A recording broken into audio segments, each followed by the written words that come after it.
Welcome back to a very special episode of Size Previews. As always, I'm Luke Matthews, joined by Chris Binns. So sit back, relax, and let's get into it.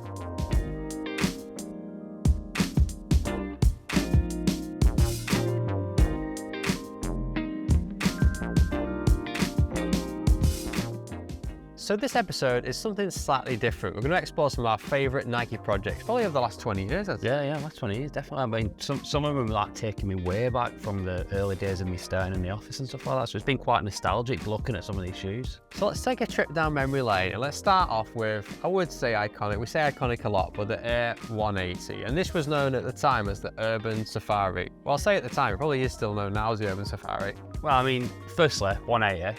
Probably one of my favourite Mac shoes of all time, easily, by far. Secondly, those who remember the Urban Safari pack, there was another few shoes to it that kind of started it. These were at the tail end and they might have been forgotten a little, not forgotten because they're great shoes, but the other shoes kind of worked with the main starring role. Yeah, they were. I mean, firstly, what I want to say is Air 180, I feel, is a shoe synonymous with size. Yeah. Over the years. Yeah. We've worked on it quite a few times. Secondly, Urban Safari.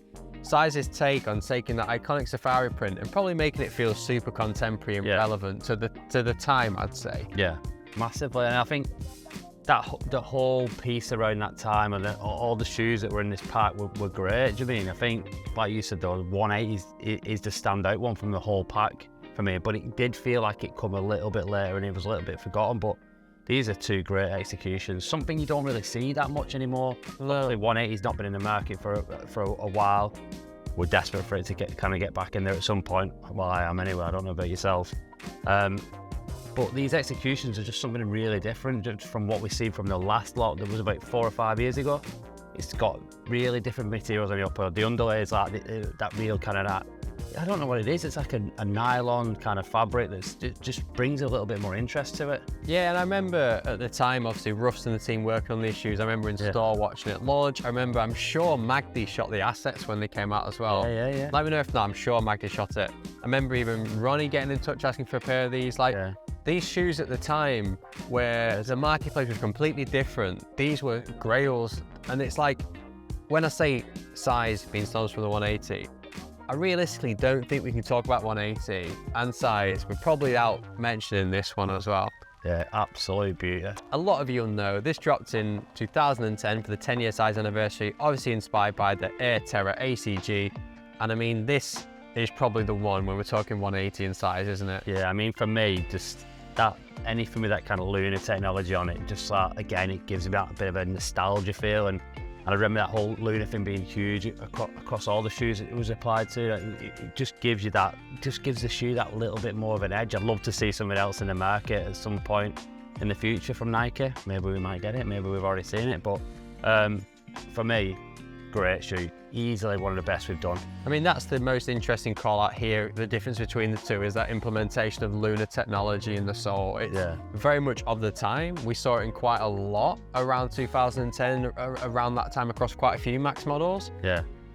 But it feels like now is something from a resurgence perspective, we'd love to see lunar return. Massively.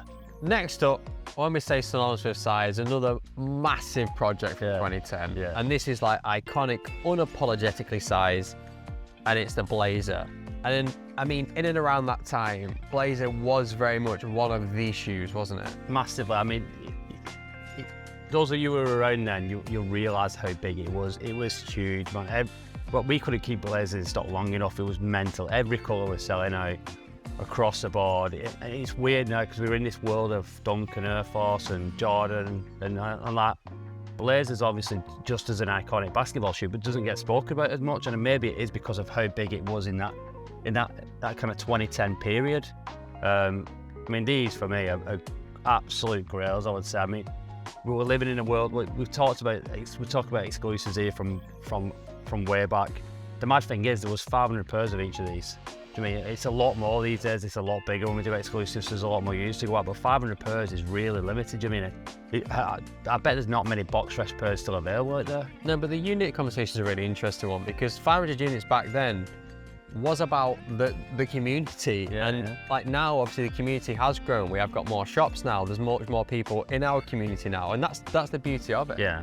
One thing I do want to talk about on this, obviously, is the details. You'll see the question mark on the heel. Yeah. That's something that makes us really proud. Obviously, in our archive, to have a shoe with Nike, with our logo on, that's amazing. And an iconic shoe like Blazer with that logo, and it's a massive thing. Do you know what I mean, for us? And we have it on the wall, and it's like in our special little room, in our archive room, and it's like front and center, just because it's got the branding on there on a Nike shoe. And another nice little nod is, because these are samples, they have got some of the PLM quotes on it and some of the little bits of text and marker pen, so that's quite a nice little thing to have. So from our side, I think, yeah, bespoke footbeds as well, as you remember.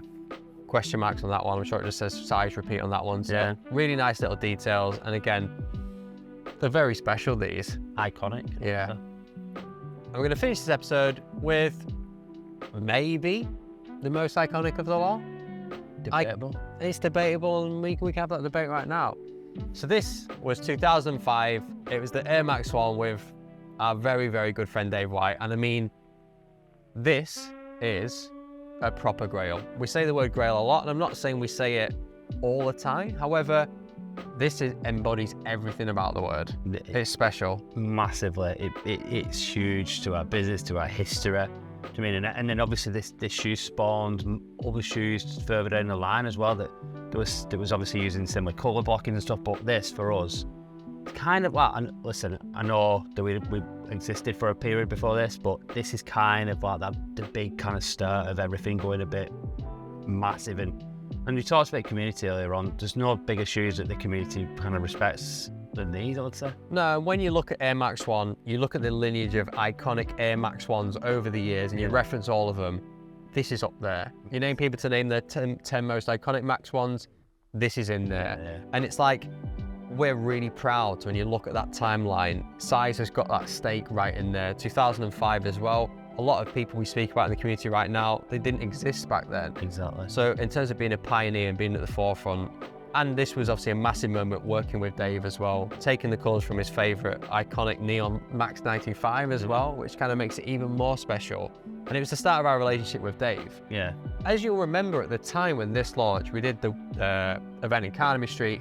There were a few pictures. Did you get one? Did you get one then? Did you get a piece of the No, I didn't know. But in 2005, there was a few pictures of a sample of a stab floating about, which you'll all remember. Yeah. Did eventually come out in 2010. And there it is. What a way to carry on the series. I'm sure that we only did about 400 pairs of these. Yeah. There's not many. I mean, when I talked about nostalgia and taking me back to when I first started, this was 2010 again. I just started in the office after working in stores. So, I mean, for me, it's a massive moment. I remember this. It's like as though it happened yesterday for this shoe, because of how big it was, and the respect for this shoe out there, and the excitement within just in the office, and then getting it to stores when it came out as well. It's a huge thing. So for us, the whole pack, and you talk about lineage, I think the whole Dave White lineage, there's other shoes we could have brought today and talked about from that we've done with Dave, but for me, these two. It's debatable. I mean, I'm a big fan of the Albion project we did around the 95. What I would say is, though, 2005, we're getting towards working in 2025 pretty soon. Yeah.